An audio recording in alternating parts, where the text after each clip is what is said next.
Hello again and welcome. Michael Pizzolla here, and I'd like to welcome you to this very quick video. It's the 2013 Belmont Stakes Value Capping Recap.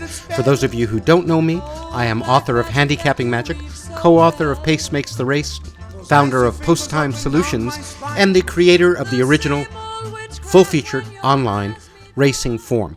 First of all, thank you so much for all of those of you who wrote me about the Belmont Stakes Value Capping round. And I wanted to go over not just the results for the day. Yes, I'll show you that. But I wanted to make a very important point between what is thought of as traditional handicapping, pick the winner of the race handicapping, and what I call value capping, which is the search for the real value investment, if there is one, in the race. Now, if you remember from my analysis with Blackmagic Ultimate Handicapping software, I pointed out that I was going to be using the 12 and the 4 in some exotics. Why? Well, Revolutionary and Oxbow and Orb were all up there on the top, few horses, and the 12 and the 4 were sitting there. Now, I decided to bet the 12, not for any great analysis, but just because it was the first one that I came to that was a value bet. Now, do I usually do that? No.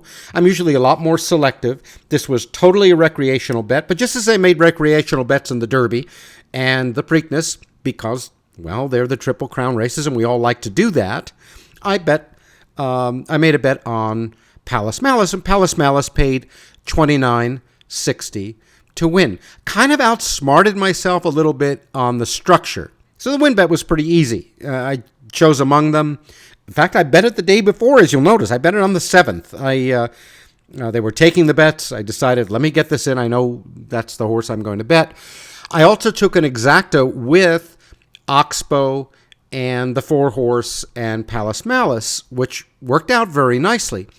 Also made some other bets. And here's where I kind of outsmarted myself a little bit. Instead of taking the top 5 horses maybe in a box using Orb, I left Orb out, thinking that if Orb and Oxbow finished in the trifecta, even with one of the long-priced horses, it wouldn't pay so well. Well, as it turned out, Oxbow and Orb finished second and third behind Palace Malice and paid almost $1,000 for 2. So, okay, I outsmarted myself. I also took an extra 4-9-12. Again, I wanted that 4 in the 12 running for me, and I put Revolutionary in on that one. I also took a little superfecta box, and I took a 6, 11, 12, 13 try box, because if you remember, I tinkered around, tried to find running lines, getting around the fact that 6 of the horses had no running lines last time because they ran in the Derby and skipped the Preakness. And with all that analysis and all that finery, didn't work out so well. Did have the 12 in there, and I think the 6 finished 4th, or I think it was. So it wasn't like horrible work, but good old Blackmagic just put the race right there. So as it turned out, I got a nice return of $444 on the win bet. The exacta really floored me. I had no idea. I paid $3 and change for $2. So my little $3 exacta box, and don't forget I had 2 of these, so I lost one of them, came back $485. So even though this was a recreational bet, it worked out very nicely. Some of those recreational bets do. I just don't rely on them day in and day out, because that's not the purpose. But I want to make a point, because I did point out 2 races which didn't turn out, on one level, didn't turn out so nicely. If you remember, I pointed you to, and remember, I did this on Thursday, the 6th of June, over 2 days before these races were run. So I had no idea of the odds or the track conditions or anything else. But I had this Cape Town Dancer, and it looked like it may have the lead and all of that. And it was 11-1 on the contention line, which is what I thought the public should do with it, 5-1 on the morning line. I thought I'd be getting a nice overlay. As it turned out, Cape Town Dancer did in fact have the lead for the first 2 calls, but then faded. But the shocking thing is he only went off at a little more than 5-2. So obviously it was not anywhere near an overlay, especially when you consider that I had him at 7-2 on Blackmagic Ultimate Handicapper odds line. So it was not a value bet. So here's the question. Was I disappointed in this outcome? Or did I think something was wrong here? And if you had asked me back in the day, back in my Perco days, back when I was hitting lots of winners, I would go and try to find out what I did wrong and all that. Well, didn't do anything wrong. I identified a potential value bet. The value wasn't there. I didn't bet it. And by the way, had I bet it, had this horse gone off at 7-8 to 1, which I thought was where he was going to go off, I would have lost the bet and thought I would have made a good investment, even though it lost. But certainly at 5 to 2, it's not an investment. But you see, those looking for the winner would say, well, the winner you have, nowhere on your line, and this horse is the loser, so something's wrong with the approach. Yes, if you look at the game from the traditional handicapping point of view, that I'm going to find the winner, as opposed to I'm trying to identify potential value investments, there's a big difference. I think this is a much healthier and, by the way, much more profitable way to go about it. Okay, the same thing kind of happened at Evangeline Downs. I thought I did what I thought was some pretty good analysis, and I thought this 4-horse Fast Time Streaker. Now, the contention line was 35 to 1. The morning line was 12 to 1. So I thought for sure this was going to be a price. I mean, good gosh. Again, I know I was doing this a couple of days in advance. And this one did even worse. There was something in the comments of the charts that something went on with the horse. And, he was up near the lead for the first 2 calls, but finished up the track. And it was very sloppy that evening at Evangeline Downs. But he went off at under 7 to 2. And since the Blam odds line had 6 to 1, I was looking for, 15, 20 to 1 on the horse. There was no bet there. Again, did it do something wrong? Well, yes. If you're looking for a pick the winner kind of program, you would say, oh, yeah, I made a mistake. But if you're looking for, okay, I identified a potential value, that value did not materialize, and so there was no bet. So, there you go. So out of the 3 races that I talked about, I got a little lucky on the Belmont. I just kind of picked the horse and, it was kind of recreational. The 2 that I thought were going to be good value bets turned out not to be value bets at all. No bet at all. Now I did find another one, and I feel a little bit 2 minds of showing this because I didn't mention this before. I noticed it after that. I didn't even have the Calder past performances downloaded when I spoke to you on that Thursday before the Belmont, because it didn't happen. The final past performances weren't there. And I used the Post Time Daily past performances, which you can get on, www.posttimedaily.com. And that's the very same data, same files are used by Blackmagic Ultimate Handicapper. But in this 10th race at Calder, and it put this 1 horse Capitalism at risk right on top. 5 to 1, 9 to 1, 20 to 1. I looked at it, nothing looked wrong with it. It was the fulcrum horse in the race. The fulcrum horse is described in my book, Handicapping Magic.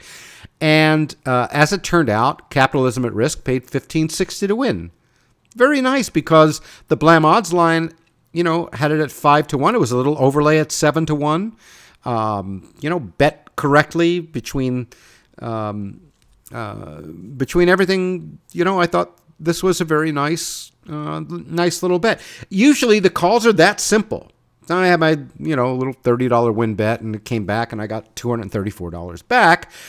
But I hope you've come away with the point that the approach that I teach is about finding value bets. Now, you may say, oh, well, you only had really, 1 winner out of the 3 bets you talked about, and that's not very good. Well, it is when one of the horses paid $29.60.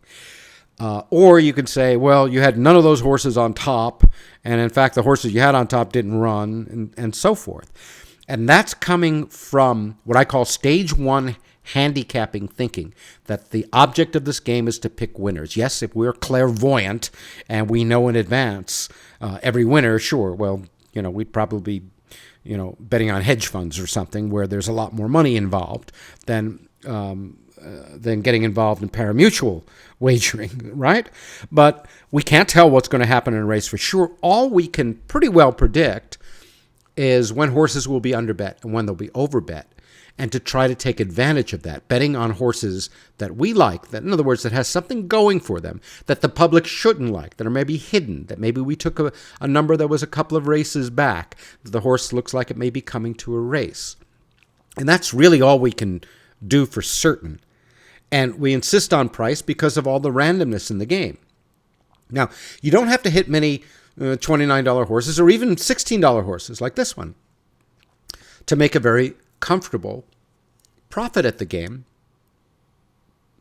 But for those who were, brought up like I was, back in the Perco days where the whole emphasis was on your win percentage, then this may seem uncomfortable to you. In fact, someone commented on one of the videos that, it makes sense, but I don't think I can do it. Well, that's a very honest and wonderful comment. And that's very, it's honest because, they know themselves. And certainly if you're a weekend warrior and just playing, one track on the weekends, it could stretch out for a while. And it takes a great deal of patience and discipline. And that's not what most quote-unquote horse players or handicappers want to hear about. They want to hear about, you get a system, you start at $20, and pretty soon, you own your own island in the Caribbean or whatever. But the truth of the matter is, we get paid exactly for that patience and discipline, going through the inevitable runouts, because look, if those other two horses that I pointed out were going to be prices, I would have bet them and lost. And it still would have been a profitable day with Palace Malice, not even mentioning that Calder horse, this Calder horse that you see. So I hope that gives you a little insight, not just on the results of what happened up Belmont Stakes Day, but on the difference between value capping and handicapping, the difference between seeing your purpose as finding a value investment versus I got to find the winner of the race. It's a very, very different thing. Well, again, thank you very much. If you want to get more information on Post Time Daily 2.0, on Black Magic Ultimate Handicapper, you can find that at www.posttimedaily.com. You always drop me a line at michael@posttimedaily.com. I thank you so much for your support and your encouragement. And until next time, thank you so much. Remember, let the bet make you. Old black magic has me in a spell. Oh, black magic that you weave so well.